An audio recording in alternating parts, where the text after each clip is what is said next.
నమస్తే, welcome to సంకల్ప శక్తి. నేను మీ లలిత. నమస్తే కిరణ్ శర్మ గారు. అఖండ ఐశ్వర్యమస్తమ్మ. రవి సంక్రమణం అంటే ఏంటి? గోచార రీత్యా రవి సంక్రమణం ఎలా ఉంటుంది? ద్వాదశ రాశులకి ఈ రవి సంక్రమణం వల్ల ఎలాంటి ఫలితాలు ఉండబోతున్నాయి? ఇది వెస్టర్న్ ఆస్ట్రాలజీ. అంటే ఇప్పుడు విదేశీ పాశ్చాత్యమైనటువంటి పద్ధతిలో రవి మోషన్, ఆ రవి యొక్క గమనాన్ని బట్టి వాళ్ళ ఫలితాలు చూసుకుంటారు. కొంతమంది మీరు బాగా విని ఉంటారు, ఇంగ్లీష్ పేపర్ లో వస్తుంటుంది, జూన్ 23 నుంచి జూలై 23 మధ్యలో పుట్టిన వాళ్ళది ఈ రాశి అవుతుంది అని మీరు వినే ఉంటారు. సో దట్ ఈస్ లైక్ దాన్ని జోడియాక్ సైన్ అంటారు. దాన్ని అంటే సూర్య గమనాన్ని బట్టి చూసేటువంటి వెస్టర్న్ ఆస్ట్రాలజీ ప్రకారంగా మనకి ఆ జాతకాలు చూసేటువంటి వ్యక్తులు ఉంటారు. దాని 1 month లో రవి ఎక్కువ ఉంటే అది వాళ్ళ రాశి. అంటే ఎవ్రీ ఇయర్ అలాగే చూసుకుంటారు వాళ్ళు. వాళ్ళకి మనలాగా చాంద్రమాన ప్రకారంగా, నక్షత్ర ప్రకారంగా ఫలితాలు చూసుకునేటువంటి వ్యక్తులు కాదు. కేవలం ఈ సంవత్సరం ఎలా ఉంది నాకు, అంటే ఈ తర్వాత సంవత్సరం మనకు అనవసరం విషయం, నెక్స్ట్ ఇయర్ లో మళ్ళీ రవి మారితే ఎలా ఉంటుంది అని చూసుకునేటువంటి కొంతమంది వ్యక్తులు ఉంటారు. అలాగే మనకి రవి యొక్క ఒక్కొక్క రాశిలోకి మారడం అనేది ఎక్కువ ఇంపార్టెంట్. ఈసారి మనకి ఎప్పుడైనా మీరు బాగా గుర్తుపెట్టుకోండి, మనకి మకర సంక్రమణ పేరు బాగా వింటారు, అందరికీ ఐడియా ఉంటుంది. మకర సంక్రమణంగానే ఆ సంక్రాంతి కాబట్టి మకర సంక్రమణ ఐడియా బాగా ఉంటుంది. ఈ మకర సంక్రమణం ఐడియాని బట్టి మీకు ఇప్పుడు కర్కాటక సంక్రమణం. ఇప్పుడు ఎప్పుడైనా గుర్తుపెట్టుకోండి, ఈ సంక్రమణము, ఈ యొక్క ఆయనాలు అనేవి భౌతికమైనటువంటి ఈ యొక్క కాలానికి సంబంధించినటువంటి విధానాలు. దాంట్లో ఇప్పుడు ఉత్తరాయణ నుంచి దక్షిణాయనకు వెళ్ళేటువంటి సమయం. మకర సంక్రమణ అయినప్పుడు ఉత్తరాయణంగా ప్రారంభమవుతుంది, కర్కాటక సంక్రమణలో దక్షిణాయనం ప్రారంభమవుతుంది. సో దక్షిణాయన ప్రారంభం రోజునే మనకి కర్కాటక సంక్రమణం జరుగుతుంది. అది మనకి ఈ రోజే మన కర్కాటక సంక్రమణం, అంటే ఈ జూలై 16వ తేదీ రాత్రి నుంచే మనకి కర్కాటక సంక్రమణం జరుగుతుంది. దక్షిణాయనం కూడా ప్రారంభమయ్యేటువంటి శుభ సమయంగా చెప్పవచ్చున్నాను. ఈ సంక్రమణ కాలంలో ఉన్నటువంటి ఫలితాలు మనకి నిజంగా మరి ఓన్లీ రవిని బట్టే కొన్ని ఫలితాలు చెప్తాం. మకర సంక్రమణం, కర్కాటక సంక్రమణంలో రవిని అనుసరించే ఫలితాలు మాత్రం చూసుకోవాలి. కానీ యాక్చువల్గా జ్యోతిష్యం అనేది ఈ గోచార ఫలితాలన్నీ కూడా సంవత్సరం పాటుగా చెప్పేవి గురుడు, రాహువు, శని, కేతు గ్రహాన్ని బట్టి సంవత్సర ఫలితాలు ఉంటాయి. ఈ రోజువారి ఫలితాలు చూస్తుంటారు, మేము రోజువారి ఫలితాలు చెప్తుంటాం. దానికి ఎలా చెప్తారు మీరు అన్నప్పుడు చంద్రుడి యొక్క గమనాన్ని, చంద్రుడు దాదాపుగా ఒకసారి ఒక రాశిలో చక్రంలో ఉంటాడు. అలా ఈ చంద్రుడి యొక్క గమనాన్ని బట్టి, గ్రహాల యొక్క గమనాన్ని బట్టి మనం రోజువారి ఫలితాలు, మాస ఫలితాలు, వార ఫలితాలు, పక్ష ఫలితాలు, ఇలా అనేకమైనటువంటి ఫలితాల్లోకి వెళ్ళిపోయాం. అలాగే జోడియాక్ సైన్లో ఎప్పటి నుంచో ఉంది, అంటే రవి యొక్క మాసాన్ని బట్టి రవి మాస ప్రకారంగా చెప్పేటువంటి ఈ ఫలితాలు కూడా ఉంటాయి. అలా మనకి మీకు అర్థం అవ్వడం కోసం ఎంత ఉపన్యాసం ఇవ్వాల్సి వచ్చింది. రవి ఉన్నటువంటి స్థితిని బట్టి మాత్రమే కొన్ని ఫలితాలు ఉంటాయి. యాక్చువల్గా గోచార ఫలితాలు, ఈ గ్రహచార ఫలితాలు. గ్రహచారం అంటే ఏమిటి? జన్మజాతకు ఉన్నటువంటి దశ, అంతర్దశల్ని, వాటిని యొక్క గమనాన్ని, దృష్టిల్ని పట్టుకొని చెప్పేది గ్రహచారం. గోచారం అనేది కేవలం ఈ రాశికి ఎల్లయ్య, అయ్యే కృత్తికా నక్షత్రం, మేషరాశి, ఆ ఎల్లయ్యకి, మేషరాశి వారికి గురుడు ఎక్కడున్నాడు, రవి ఎక్కడున్నాడు, ఇది గోచార ఫలితం. బట్ ఆ ఎల్లయ్య పుట్టిన డేట్ ఏమిటి, ఎల్లయ్య పుట్టిన లగ్నం ఏమిటి అనేది ఇంపార్టెంట్ కదా. అలా మనం చూసుకున్నప్పుడు అది గ్రహచారం, ఇది గోచారం. ఈ గోచారానికి గ్రహచారానికి చాలా తేడా ఉంటుంది. సో ఈ గ్రహచార గోచారాల సమ్మిళితమైనటువంటి ఫలితాలు మీకు 100% కరెక్ట్గా ఉంటాయి.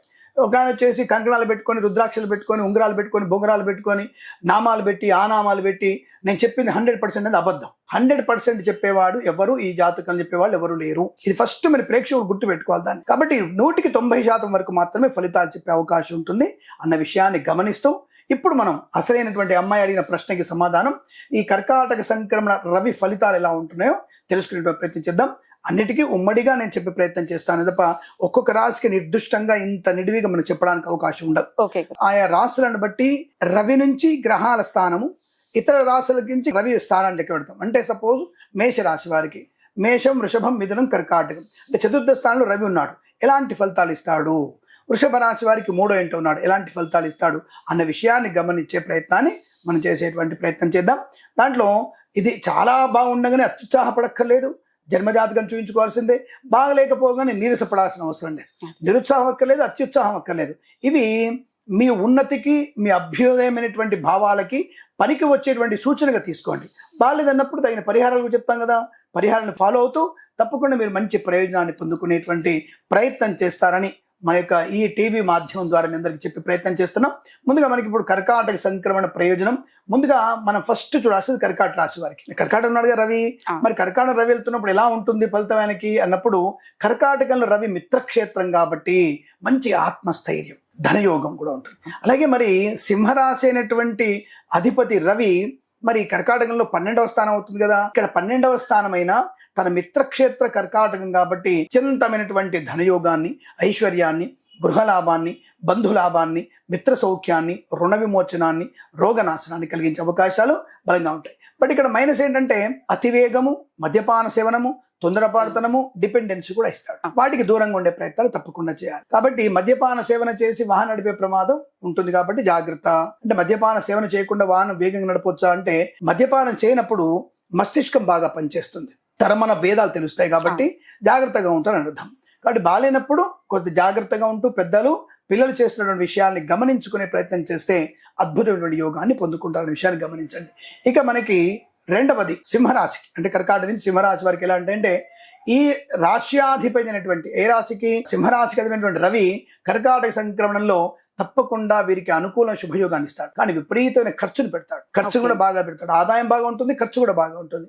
లాటరీల వైపు వెళ్ళకూడదు. వీళ్ళు కూడా షేర్ మార్కెట్ స్పెక్యులేషన్ లో పెట్టుబడి పెట్టవచ్చు, కానీ దీర్ఘకాలికమైన పెట్టుబడి పెడితే వీరికి లాభకరంగా ఉంటుంది. అలాగే కళాకారులకి, వ్యాపారస్తులకు కూడా మంచి లాభాలు ఉంటాయి. రైతులకు కూడా మంచి పంట లాభాలు ఉంటాయి. పూలు, పళ్ళు, కూరగాయలు పండించే వారికి. అలాగే మీరు ఒక ప్రశ్న అడగొచ్చు నన్ను, గురుగారు మీరు చాలా టీవీలలో చెప్పారండి బాగా వర్షాలు పడతాయని చెప్పేసి, జూన్ లో పడవు, జూలై నుంచి బాగా పడతాయని చెప్పారు. మరి జూలై ఇప్పటి వరకు ఎల్నినో ప్రభావం చేత మనకి వర్షాలు పడటం లేదని ప్రభుత్వం చెప్పినటువంటి విషయాలు కరెక్ట్ అయినాయి కదా అని అడిగితే, అవును, నేను కూడా కొంత అత్యుత్సాహాన్ని ప్రదర్శించిన విషయాన్ని ఒప్పుకుంటాను. ఎందుకంటే కొన్ని పేపర్ కట్టింగ్స్, అంటే నేను సైన్స్ అగెనిస్ట్ గా మాట్లాడను, కానీ సైన్స్ కూడా నా శాస్త్రంలోని ఒక పార్టే కాబట్టి, అంటే వాళ్ళు చెప్పిన విషయాలు నేను ఊటంకిస్తాను.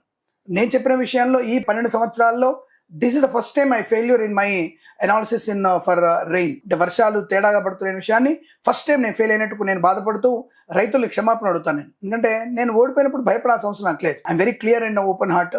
నేను పొరపాటు చూసానేమో, శాస్త్రం తప్పు ఉండదు, మనం చూసేటువంటి విధానమే తప్పు ఉంటుంది. కానీ యాక్చువల్గా అయితే రైతులకు వర్షాలు బాగా పడాలి. ఎందుకన్నా 4వ తేదీ నుంచి విపరీతమైన వర్షాలు పడాలి మనకి. మరి ఎల్నినో ప్రభావం మరి దాన్ని తీవ్రంగా ఉంటుంది.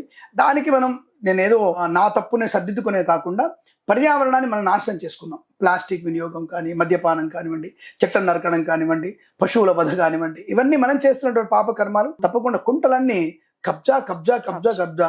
ఎవడు చూడు ఒక ఎకరం స్థలం ఉంటే దాంట్లో 1/2 ఎకరం కబ్జా చేసుకోవడానికి ప్రయత్నం చేస్తూ చెరువుల్ని, కుంటల్ని నాశనం చేసుకుని మనం వర్షాలు లేవంటే మనకే నష్టపోతాం. కాబట్టి ప్రకృతిని నాశనం చేస్తున్నా, అందుకు కూడా కారణం మనమే అవుతున్నాం.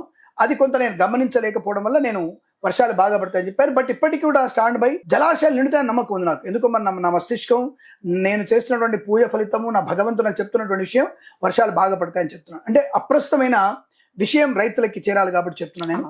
తప్పకుండా రైతులకి మంచి వర్షాలు పడే అవకాశాలు, కంగారు పడకండి. సరైన ఈ యొక్క సింహరాశి వారికి ధనయోగం ఉంది, ధన ఖర్చు కూడా బాగా ఉంది, వ్యయం కూడా ఉంది. జాగ్రత్తగా ఉండే ప్రయత్నాన్ని చేయండి.